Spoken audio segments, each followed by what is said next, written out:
जिस तरह से प्रधानमंत्री जी के खिलाफ टिप्पणी की गई है, वोटर अधिकार यात्रा के मंच से आपत्तिजनक टिप्पणी की गई है, इस पर आपका क्या कहना है?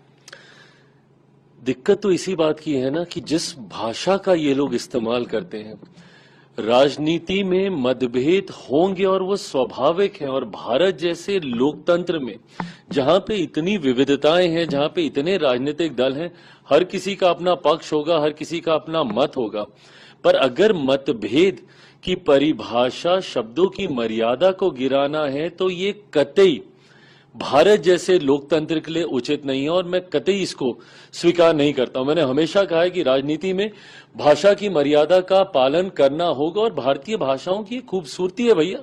इतना बढ़िया शब्दकोश है भारत की हर भाषाओं के पास कि आप बड़े से बड़े विवादित विषय को बड़े से तीखा वार आप मर्यादित शब्दों में कर सकते हैं। पर इस तरीके से गाली गलौज करना, वो भी देश के प्रधानमंत्री के लिए, ये कतई कोई स्वीकार नहीं कर सकता। भाई मेरे प्रधानमंत्री हैं वो, हमारे देश के प्रधानमंत्री हैं वो।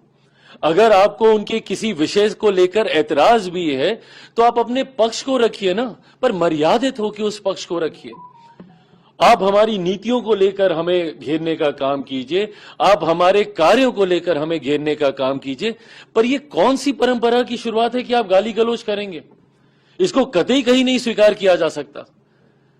और कांग्रेस जैसी पार्टी जो कि देश की सबसे पुरानी पार्टियों में से एक है, कांग्रेस जैसी पार्टियों के रहते हुए इस तरीके की भाषा का इस्तेमाल किया जा रहा है।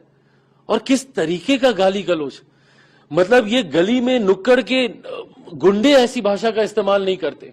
और ये वही चलन है, ये वही परंपरा है राष्ट्रीय जनता दल जैसी पार्टियों की, जिसकी वजह से 90 के दशक से बिहार जो हमारा बदनाम हुआ है, आज तक हम लोग अपने उस खोए हुए गौरव स्वाभिमान की हम लोग लड़ाई लड़ रहे हैं। राष्ट्रीय जनता दल जैसी पार्टियों ने जिस तरीके से 90 के दशक से बिहार को बदनाम करने का काम किया, यही बोलचाल की वजह से, इसी तरीके की कार्यशैली की वजह से। सोचिए, ये इनके कार्यकर्ता हैं जो प्रधानमंत्री के लिए मां बहन की गालियों का इस्तेमाल कर रहे हैं। ये कार्यकर्ता हैं कि ये गुंडे हैं आपके भैया। और ये वही लोग हैं जिन्होंने 90 के दशक में किस तरीके से अपराध, हत्या, लूटमार, डकैती, बलात्कार जैसी घटनाओं को चरम सीमा पर ये लोग लेकर गए थे। जो व्यक्ति गाली गलौज खुलेआम खुले मन से कर सकता है, राजनीतिक दल के वरिष्ठ नेताओं के सामने कर सकता है, वो सोचिए वो अपने घर में, गांव देहात गांव में जाके वो क्या कर रहा होगा। किस तरीके की राजनीति राष्ट्रीय जनता दल और कांग्रेस जैसी पार्टियां करना चाह रहे हैं। और जब चुनाव आता है, इस तरीके से भाषा की मर्यादा को ये लोग गिराने का काम करते हैं।